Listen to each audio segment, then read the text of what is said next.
Cleveland Browns. Antonio Callaway, wide receiver out of Florida. Okay, so this is an intriguing pick to me. I'm surprised he's gone so early. Number 25 on my big board. In reality, talent only, it's probably more like between 2 and 5. He is an immensely talented wide receiver, but there are absolutely massive red flags off the field.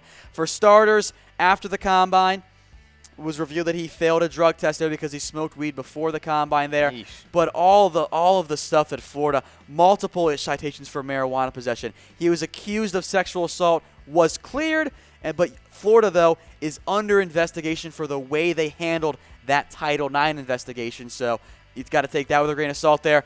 There was credit card fraud. That's why he was suspended for all of 2017. Florida more or less said, hey, don't come back. Go to the NFL. Go do that there. Talent-wise, probably a top 5 receiver, a top 50 guy overall. There are some drop issues as well.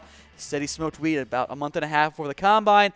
Failed for a diluted sample is what he said, then admitted it after that. I think there's some buzz. He hangs with the wrong crowd. Could become a Nelson Aguilar-type wide receiver, Cam. That's the upside here with Antonio Callaway. Very, very talented, but a big, big red flag off the field. Good speed, good quickness, deadly after the catch there. Talented but troubled is the way to describe Antonio Callaway. It is a risky upside pick there. I'm kind of surprised he went in round 4. It's an intriguing pick there. The Browns had taken a risk with back-to-back Florida guys. Caleb Brantley last year, Callaway this season. As you take a look at the trade details here with the Browns and Patriots, Tom, I wonder if it's no coincidence here that Josh Gordon is on this team and Antonio Callaway got drafted and Callaway likes the weed.